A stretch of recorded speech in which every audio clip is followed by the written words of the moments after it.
नमस्कार मित्रांनो. आज सकाळी जेव्हा प्रकाश त्याच्या पाळीव कुत्र्याला फिरवून घरी परतला तेव्हा त्याची पत्नी सुधा जी भांडी धुत होती तिने रागाने भांडी एक एक करून वाजवायला सुरुवात केली. प्रकाश म्हणाला, काय झालं सुधा, तुला कशाचा राग आलाय? तेव्हा सुधा म्हणाली की प्रत्येक जण सुट्ट्या घालवण्यासाठी कुठे ना कुठे तरी फिरायला जातात. काही लोक तर बाहेर देशात सुद्धा जातात आणि आपण तर आपल्या भारत देखील पूर्णपणे पाहिला नाही. इतके दिवस तू म्हणत होतास की आपणही इतर लोकांसारखे कुठेतरी फिरायला जाऊ. आपली मुलांनीही अनेक वेळा सांगितले आहे, पण तू असा आहेस जो फक्त पैशाला बघतो. सुधा बोलत राहिली, पण प्रकाशला त्याची बायको काय म्हणत आहे याची पर्वा नव्हती. तिच्याकडे दुर्लक्ष करून तो शांतपणे वर्तमानपत्र वाचायला बसला. मग सुधा म्हणाली, कालच मला माझ्या मैत्रिणीचा फोन आला की ते फ्रान्सला गेले आहे. तिने आयफेल टॉवरच्या उंचीवरून एक फोटो काढला आणि तो मला पाठवला आहे. वरून ते किती सुंदर दृश्य दिसते. विचार करा, जर फोटोमध्ये दृश्य इतके सुंदर असेल तर ते समोरून पाहणे किती मजेदार असेल. मग प्रकाश म्हणाला, सुधा, या उच्च समाजातील लोकांबद्दल आपण काय बोलू शकतो? ते लोक जे काही हवे त्यावर लाखो खर्च करतात. आपण त्यांच्याशी कसे स्पर्धा करू शकतो? अशा मित्रांपासून अंतर ठेवणे कधीही चांगले, कारण ते त्यांचे फोटो इतरांना दाखवून इतरांच्या घरांना आग लावतात. मग सुधा म्हणाली, प्रकाश, मी तुला कुठे पॅरिसला जायला सांगत नाहीये, पण किमान आपण भारतात तरी फिरू शकतो. पण मी जे काही बोलते त्याने तुला काय फरक पडणार आहे? तेव्हा प्रकाश म्हणाला, सुधा, मुलांच्या उन्हाळ्याच्या सुट्ट्या येऊ दे, आपण याबद्दलही विचार करू. असे म्हणत प्रकाशने विषय बाजूला ठेवला. काही दिवस शांततेत गेले. मग असं काही घडलं ज्याची कोणी कल्पनाही केली नव्हती. एके दिवशी प्रकाश ऑफिसमधून घरी परतला तेव्हा त्याच्या चेहऱ्यावर निराशा आणि दुःख स्पष्ट दिसत होते. त्याला पाहून सुधा काळजीत पडली आणि म्हणाली, काय झालं प्रकाश, तू ठीक आहेस ना? ऑफिसमध्ये काही झालं आहे का? तू मला का सांगत नाहीस? प्रकाश घरच्यांची थोडी मजा करत होता. तो म्हणाला की आता काय सांगायचं उरलंय, तू स्वतः बघ काय झालं आहे. असं म्हणत प्रकाशने खिशातून एक लिफाफा काढला. मग सुधाने ते पत्र घेतले आणि वाचायला सुरुवात केली. मग ती आश्चर्यचकित झाली. ती अविश्वसनीय भावनेने तिने प्रकाशकडे पाहिले आणि म्हणाली, तुम्हाला खरोखरच बढती मिळाली आहे का? मग प्रकाश म्हणाला, सुधा, मला फक्त बढतीच नाही तर कंपनीकडून 5 लाखांचा बोनस आणि परदेश प्रवासासाठी फॅमिली टूर पॅकेज सुद्धा मिळाले आहे. हे ऐकून सुधाला तिच्या कानांवर विश्वासच बसत नव्हता. मग प्रकाश म्हणाला, सुधा, तुला सरप्राईज कसे आवडले? आता मी तुमच्या सर्व इच्छा नक्कीच पूर्ण करेल. सुधा आणि मुले खूप उत्साहित झाली आणि विचारले, बर सांगा मग आप कधी जायचे आहे? प्रकाश म्हणाला, आपली पुढच्या आठवड्यात फ्लाईट आहे, म्हणजे तयारीसाठी आपल्याकडे फक्त 7 दिवस आहेत. असा विचार करत सुधा स्वयंपाक करायला स्वयंपाकघरात गेली. मग प्रकाश म्हणाला, मी उद्या बँकेतून पैसे काढे, तुम्ही लोक तुमच्या वस्तूंची यादी तयार करा. ज्याला काहीही खरेदी करायचे असेल आम्ही ते उद्याच खरेदी करू. प्रकाशने हे बोलताच दोन्ही मुले आपापल्या विनंत्या सांगू लागली आणि नेहमीप्रमाणे दोन्ही मुलांना बोलताना पाहून त्यांचा कुत्रा भुंकू लागला. त्याच वेळी प्रकाश आणि सुधाचे लक्ष त्यांच्या कुत्र्याकडे गेले आणि दोघेही एकमेकांकडे आश्चर्याने पाहू लागले. मग प्रकाश म्हणाला, सुधा, जर आपण परदेशात गेलो तर आपल्या कुत्र्याला कुठे सोडणार? मग सुधा ही विचारात पडली आणि म्हणाली, मलाही हे सुचले नव्हते. सगळे विचार करू लागले की काय करावे. मग मुले म्हणाली, आई, आपण कुत्र्याला आजीच्या घरी सोडूया. सुधाने आणि मुलांनी लगेच आजीला फोन केला. कशी आहेस आई?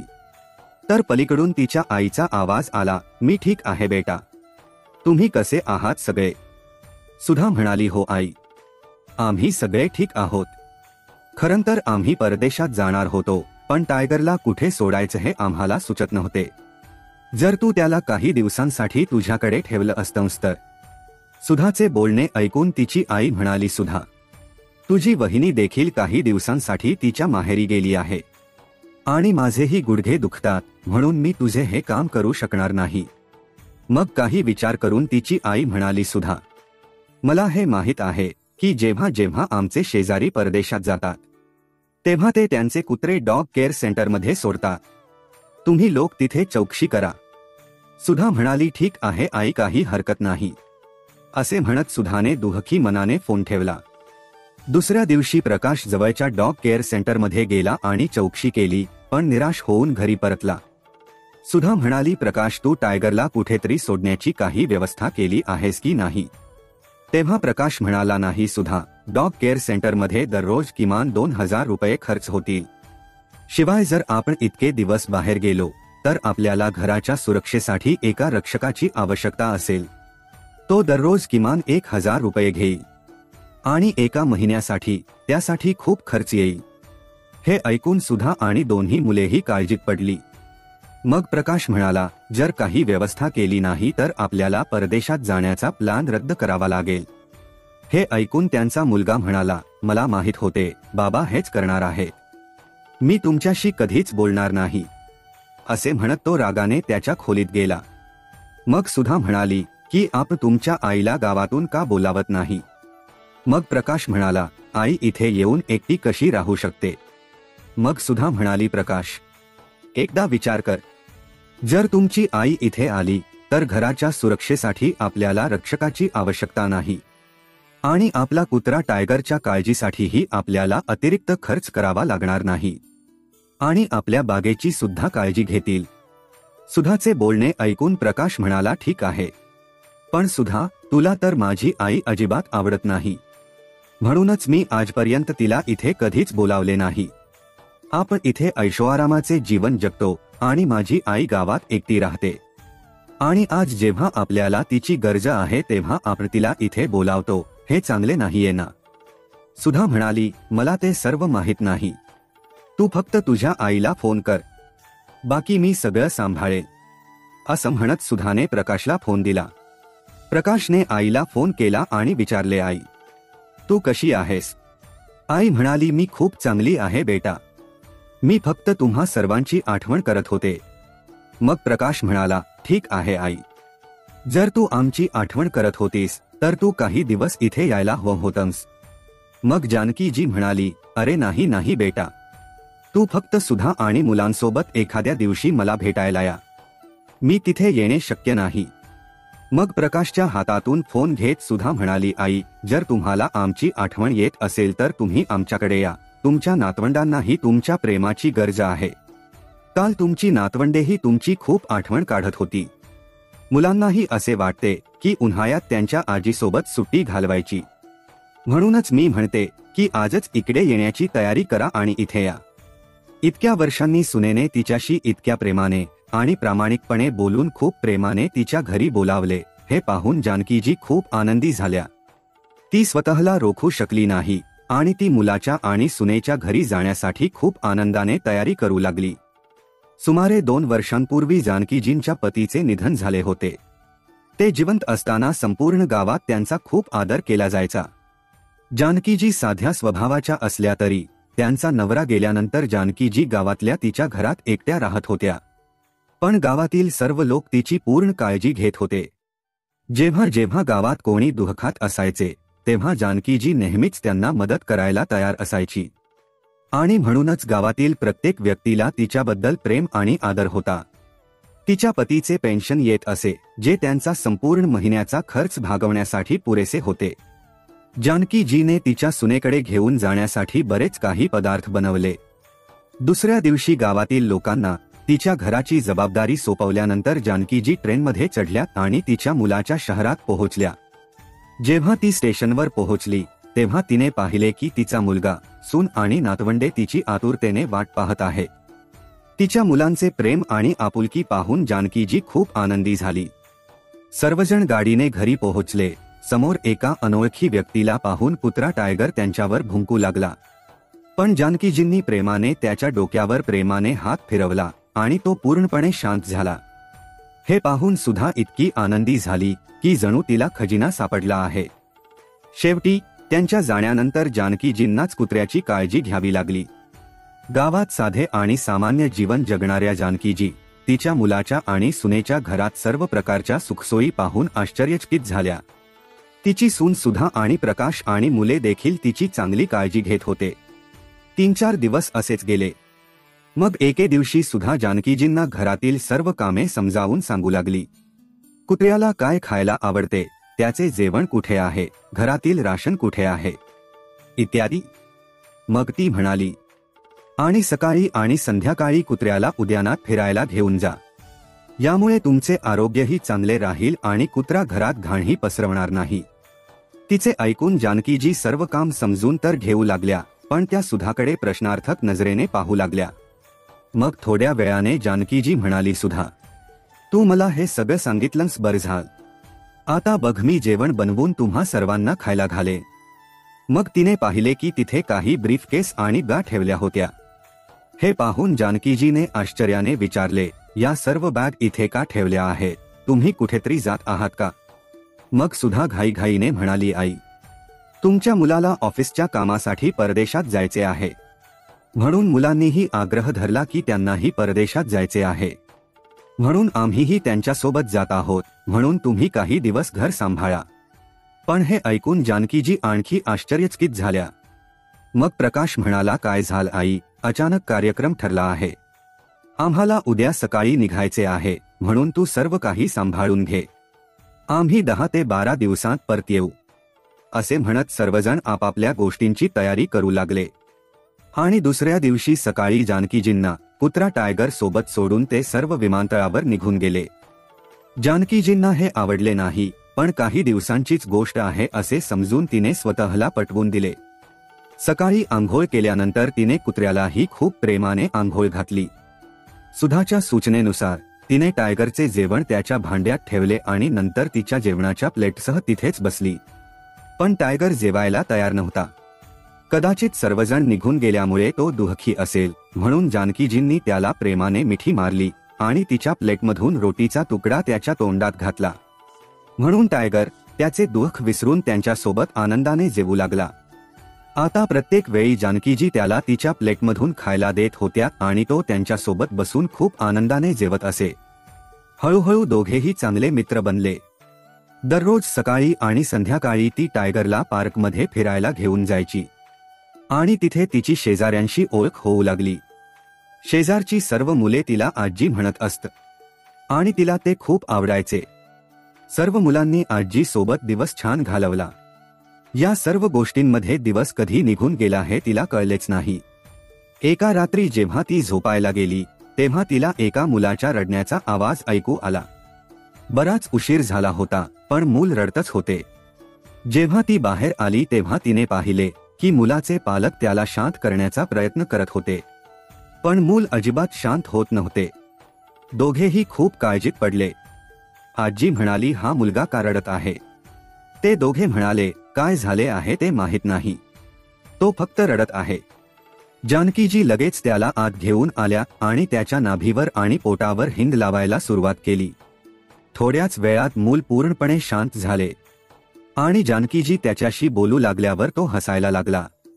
हे पाहून मुलाचे पालक आश्चर्यचकित झाले आणि म्हणाले, आजी, तुम्ही एक महान जादूगार आहात. आमचे बाळ तर तुमचा हात लागताच हसायला लागले. असे म्हणत दोघेही जानकीजींचे आभार मानत होते. जानकीजी म्हणाली, कधी कधी लहान मुलांना गॅस होतो, त्यामुळे ते रडू लागतात आणि आपल्याला काळजी वाटते की मुलाला काय झाले आहे. आता तुम्ही जाऊन आरामात झोपा, तो आता त्रास देणार नाही. असे म्हणत जानकीजीही आत आल्या. ती विचार करू लागली की मुलगा आणि सून जाऊन बरेच दिवस झाले आहे, पण अजूनपर्यंत ते आले नाही किंवा त्यांनी फोन करून काही सांगितले देखील नाही. ते कसे आहेत आणि कधी येणार आहे हे विचारण्यासाठी जानकीजींनी तिच्या मुलाला प्रकाशला फोन केला, पण प्रकाशचा फोन लागत नव्हता. जानकीजी खूप काळजीत पडल्या.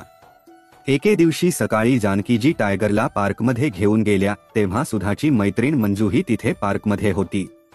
टायगर सोबत एका अज्ञात वृद्ध महिलेला पाहून तिला आश्चर्य वाटले. एका शेजाऱ्याने तिला सांगितले की ती सुधाची सासू आहे जी गावाहून आली आहे. म्हणून मंजू तिला भेटायला आली आणि त्यांना नमस्कार करू लागली आणि जानकीजींना म्हणाली की मी सुधाची मैत्रीण आहे, मी इथे जवळच राहते. काकू, मला हे सांगा की ते सर्व कधी परत येणार आहे?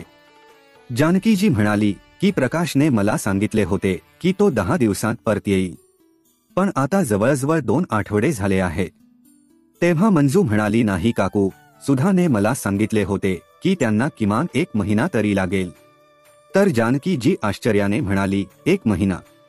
पण त्यांनी मला सांगितले होते की ते 1 आठवड्यात लवकरच येईल. मंजू म्हणाली, नाही काकू, तुमचा काही गैरसमज झाला आहे. ठीक आहे काकू, मी आता निघते, असे म्हणत मंजू तिथून निघून गेली. पण जानकीजी विचार करू लागली आणि ती टायगरला घेऊन घरी परतू लागली. मग तिने पाहिले की परिसरात गोंधळ सुरू आहे. तिला कळले की त्याच परिसरात राहणाऱ्या दिनकरच्या घरी चोरी झाली आहे. त्यांच्या मुलीचे लग्न पुढच्या आठवड्यात होते आणि चोरांनी सर्व दागिने चोरून नेले. हे ऐकून जानकीजी खूप दुःखी झाली. गरीब कुटुंबातील सदस्य या घटनेने किती त्रासलेले असतील याचा विचार करून जानकीजी टायगरला घेऊन तिच्या घरी परत आली. ती घरी पोहोचताच फोन वाजला. जानकीने फोन उचलला. तो तिचा मुलगा प्रकाशचा आवाज होता. प्रकाश म्हणाला, आई, तिथे सगळे ठीक आहे ना? टायगरने तुला जास्त त्रास दिला नाही ना? जानकी म्हणाली, हो बेटा, सगळे ठीक आहे. आम्ही दोघेही एकमेकांची खूप काळजी घेत आहोत. पण तुला परत यायला इतके दिवस का लागत आहे? प्रकाश म्हणाला, हो आई, ऑफिसचे खूप काम होते म्हणून अजून काही दिवस तरी लागतील. तू काळजी घे, असे म्हणत प्रकाशने फोन ठेवला. मग सुधा मागून म्हणाली, तुझी आई काय म्हणाली? सगळं ठीक आहे ना? हो सुधा, सगळं ठीक आहे. तुझे घर सुरक्षित आहे आणि आपला कुत्राही सुरक्षित आहे. तर सुधा आनंदाने प्रकाशला म्हणाली, बघ, गावाकडून तुझ्या आईला बोलावण्याचा माझा विचार यशस्वी झाला आणि एका दगडात 2 पक्षी मारले गेले. टायगरला ही एक काळजीवाहक मिळाला आणि आपल्या घराचे रक्षणही झाले. आता आपण आणखी काही दिवस तिकडची काळजी न करता इथे आरामात फिरू शकतो. प्रकाश म्हणाला, हो सुधा, तू योग्य कल्पना दिलीस. नाहीतर घराच्या सुरक्षेचा खर्च आणि टायगरला कुत्र्यांच्या केंद्रात ठेवण्याचा एकूण खर्च खूप झाला असता. मग सुधा म्हणाली, प्रकाश, आता तू फक्त माझ्या एका गोष्टीला सहमती दे. तुमच्या आईला सांगा की बाबांचे विम्याचे पैसे आपल्याकडे सोपवा. नाहीतरी त्या पैशांचे ते काय करणार आहे? त्यांना बाबांचे पेन्शन दर महिन्याला येते. ते आता जर इथेच राहतात तर ते आपल्याला मिळायलाच हवे. प्रकाश म्हणाला, हो सुधा, मीही त्याच गोष्टीचा विचार करत होतो.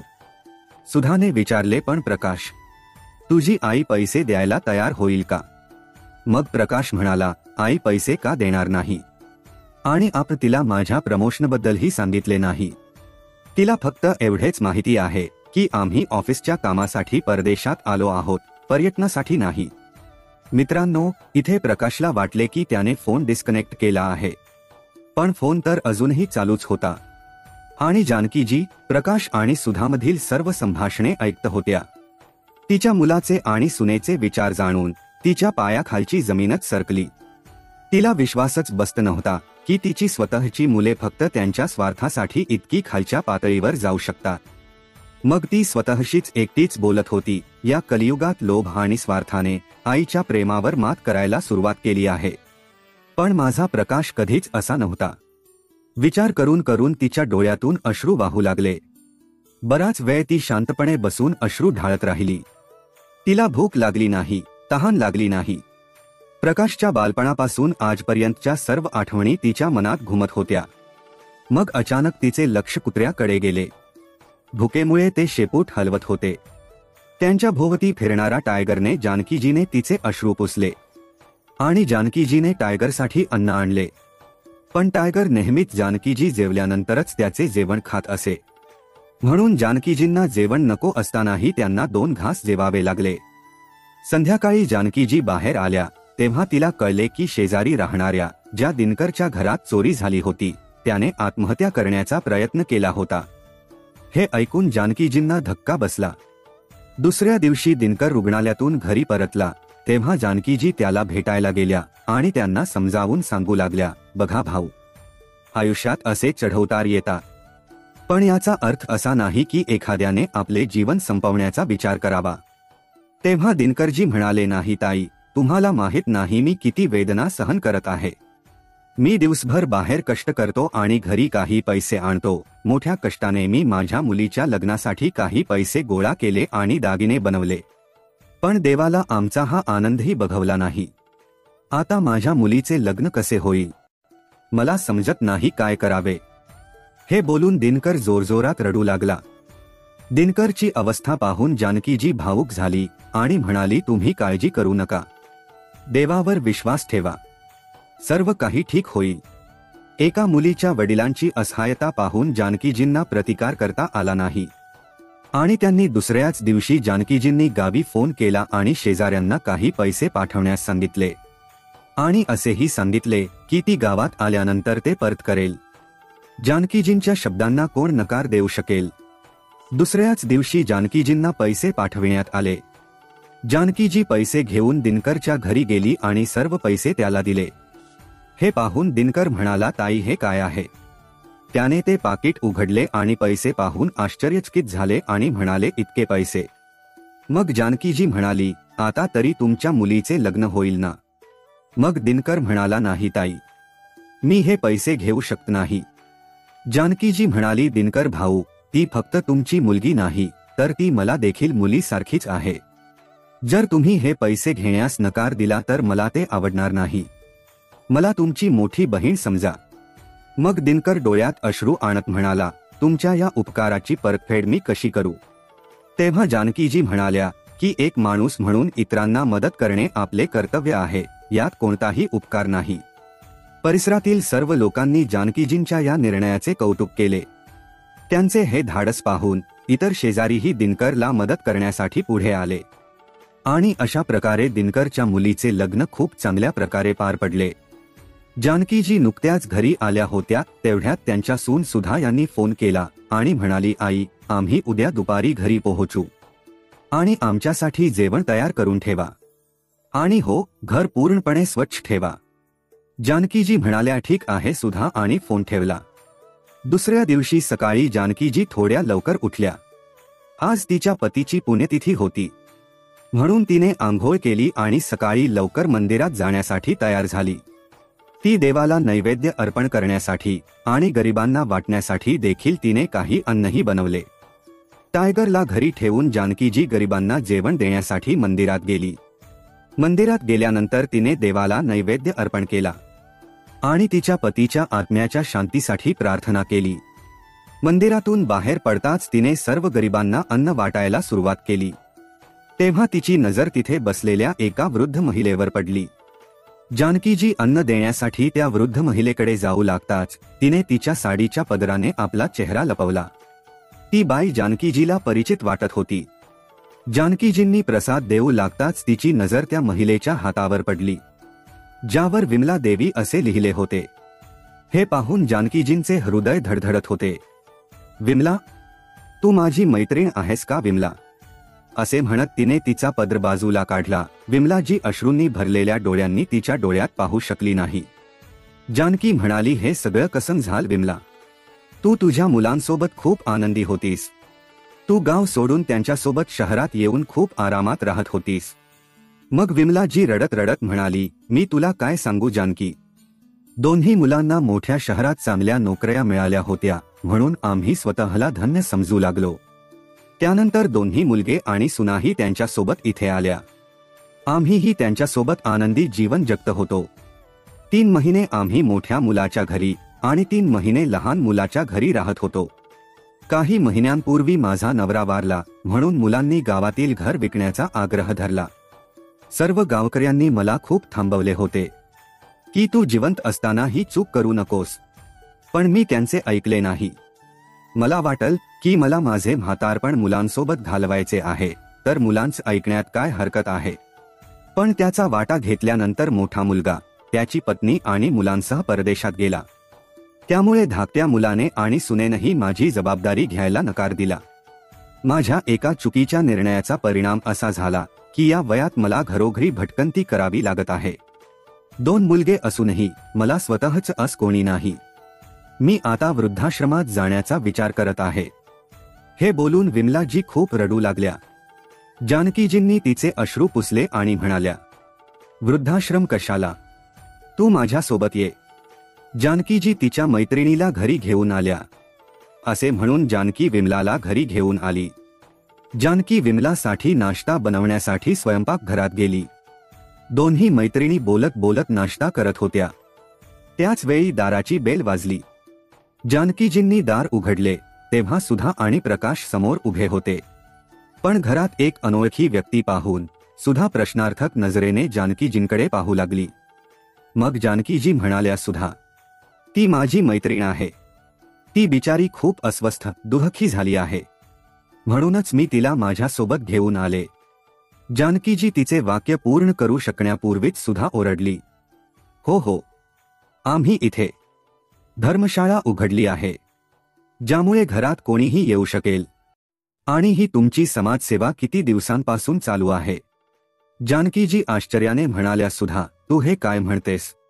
मग प्रकाश म्हणाला, आई, सुधा म्हणते ते बरोबर आहे. हे आमचे घर आहे, वृद्धाश्रम नाही. हे ऐकून जानकीजी तिथेच स्तब्ध होऊन उभ्या राहिल्या आणि मग म्हणाल्या, हो, तुम्ही बरोबर आहात. हे घर तुमचे आहे, माझे नाही. कारण तुम्ही लोकांनी मला या घरात बोलावले होते जेणेकरून मी तुमच्या अनुपस्थितीत या घराचे आणि तुमच्या कुत्र्याचे रक्षण करू शकेन. माझा दर्जा तुमच्या लेखी एका चौकीदारापेक्षा जास्त नाही. आणि आता या घराचा मालक घरी परतला आहे, मग या चौकीदाराचे काम काय उरले आहे? तुमच्या घरात आमच्यासारख्या लोकांसाठी कदाचित जागा नाही, पण माझ्या गावात आणि गावकऱ्यांच्या हृदयात माझ्याबद्दल खूप जागा आहे. मी माझ्या मैत्रिणीसोबत संध्याकाळच्या ट्रेनने माझ्या गावी जाणार आहे. हे बोलत असताना जानकीच्या डोळ्यातून अश्रू वाहू लागले. मग जानकीजीचे नातवंडे तिच्या जवळ आले आणि त्यांच्या आजीला मिठी मारली आणि रडत रडत म्हणाले, नाही आजी, तू आम्हाला सोडून कुठेही जाणार नाहीस. मुलांचे निरागस शब्द ऐकून जानकीने दोन्ही मुलांना चुंबन घेतले आणि म्हणाली, अरे बेटा, मी तुम्हाला भेटले, तुम्हाला डोळे भरून पाहिले, माझ्यासाठी हे पुरेसे आहे. माझे प्रेम आणि आशीर्वाद नेहमीच तुमच्या सोबत राहतील. फक्त माझी एक गोष्ट लक्षात ठेवा मुलांनो, आयुष्याच्या प्रत्येक वळणावर पण निस्वार्थपणे आपल्या मुलांच्या कल्याणाची इच्छा करणारे पालकच असतात. ते प्रत्येक अडचणीत आपल्या मुलांना साथ देतात. त्या बदल्यात ते आपल्या मुलांकडून काहीही अपेक्षा करत नाहीत. ते आपल्या मुलांवर आंधळेपणाने विश्वास ठेवतात. म्हणूनच तुम्ही दोघांनीही कधीही तुमच्या पालकांचा विश्वास तोडू नये. कारण जेव्हा विश्वास तुटतो तेव्हा पालकांना खूप वाईट वाटते. जानकीजींचे म्हणणे ऐकून सुधा आणि प्रकाश यांना त्यांची चूक कळू लागली. मग जानकी त्यांच्या सून सुधाला म्हणाल्या, बघ सुधा, तुझे घर अगदी तसेच आहे जसे तू सोडून गेली होतीस. तरीही जर या मोलकरणीने काही कमतरता सोडली असेल तर कृपया मला माफ करा. सुधा म्हणाली, नाही आई, कृपया मला माफ करा. मग जानकीजी म्हणाल्या, मला सगळं समजलं आहे सुनबाई. अचानक तुझ्या मनात माझ्याबद्दल प्रेम कस उफाळून आले आणि तू मला इथे का बोलावलंस? सुधा, तू एक आई आहेस ना, तरीही तू आईच्या ममतेशी खेळलीस. जर तू मला स्पष्ट सांगितलं असतंस तर मी तुला मदत करायला आनंदाने आले असते. मग तू माझ्या भावनांशी का खेळलीस? आणि हो बेटा प्रकाश, तुझ्या वडिलांच्या विम्याचे पैसे मिळवण्यासाठी तू कोणतेही नवीन नाटक करू नकोस. जे तुझ्या नजरेला आहे तू जेव्हा जेव्हा मागशील तेव्हा मी तुला देईन. जानकीजींचे बोलणे ऐकून प्रकाश आणि सुधाने शरमेने मान खाली घातली. कोणताही विलंबन करता जानकीजी तिची बॅग उचलून तिच्या मैत्रिणीसोबत घराबाहेर पडल्या. प्रकाश आणि सुधाचे डोळे अश्रूंनी भरले होते. त्याच वेळी शेजारच्या घरात राहणारा दिनकरने तिला पाहिले, म्हणून तोही तिच्याकडे आला आणि म्हणाला, तुम्ही आमच्यावर आयुष्यभर केलेले उपकार आम्ही कधीही विसरणार नाही. असे म्हणत तो जानकीजींचे पाय स्पर्श करू लागला. मग जानकीजी हसत म्हणाल्या, नाही भाऊ, मी कोणतेही उपकार केलेले नाही. मला वाटते की तुम्ही तुमची सेवा करण्याची संधी देऊन माझ्यावर उपकार केले. त्याच वेळी शेजारची सर्व मुले जमली आणि सर्वांनी एका आवाजात म्हटले, आजी जाऊ नका. सर्वांचे इतके प्रेम पाहून जानकीचे डोळे भरून आले. मग सुधा आणि प्रकाश अश्रूंनी भरलेल्या डोळ्यांनी तिच्यासमोर हात जोडून उभे राहिले. प्रकाश म्हणाला, आई, कृपया आम्हाला माफ कर. मला माहित आहे आम्ही अशी चूक केली आहे जी माफ करता येणार नाही. पण तू एक आई आहेस जी तिच्या मुलांच्या प्रत्येक लहान मोठ्या चुकांना माफ करते. मला माझ्या चुकीचे प्रायश्चित्त करायचे आहे आई. मग सुधा म्हणाली, आई, आम्हाला सोडून जाऊ नका. तुम्ही दोघी जणी इथेच राहा. मी वचन देते आम्ही तुम्हाला तक्रार करण्याची एकही संधी देणार नाही. मग जानकीजी म्हणाली, मुलांनो, तुम्हाला तुमची चूक कळाली, माझ्यासाठी हे पुरेसे आहे. मला तुमच्याशी काहीही तक्रार नाही. पण मला गावी जायचे आहे. माझे तिथे माझे स्वतःचे घर आहे, जिथे राहून मला शांती मिळते. आम्ही दोघी मैत्रिणी उरलेले आयुष्य तिथे आनंदाने घालवू. जानकीजींनी सर्व मुलांच्या डोक्यावर प्रेमळ हात ठेवला आणि सर्वांना खूप आशीर्वाद दिले. ती ऑटोमध्ये बसू लागताच तिला जाणवले की कोणीतरी तिला मागून थांबवत आहे. ती मागे वळली तेव्हा कुत्रा टायगरने तिचा पदर पकडला होता. त्याला पाहून जानकीजींचे डोळे पुन्हा भरून आले. पण ती स्वतःला कमकुवत होऊ देऊ इच्छित नव्हती. म्हणून स्वतःवर नियंत्रण ठेवून तिने तिचा पदर सोडला आणि विमलाजींसोबत ऑटोमध्ये बसली. मग टायगरही येऊन ऑटोमध्ये तिच्या शेजारी बसला. टायगरचे तिच्यावरील प्रेम पाहून सर्वांना आश्चर्य वाटले. जानकीजींनी त्याला खूप समजावण्याचा प्रयत्न केला, पण तो तिच्यापासून दूर जायला तयार नव्हता. त्याचे असे वागणे पाहून जानकीजी त्याला प्रेम देताना म्हणाल्या, मानव समजोत किमान समजोत. पण हे निर्जीव प्राणी प्रेमाची भाषा खूप चांगल्या प्रकारे समजतात. आता टायगर माझ्या सोबत राहील, असे म्हणत जानकीजींनी ऑटो चालकाला जाण्याचा इशारा केला आणि गावाकडे निघून गेली. तर मित्रांनो, मला आशा आहे की आपल्याला ही कथा आवडली असेल तर लाईक आणि सबस्क्राईब चॅनेल नक्की करा. श्री स्वामी समर्थ.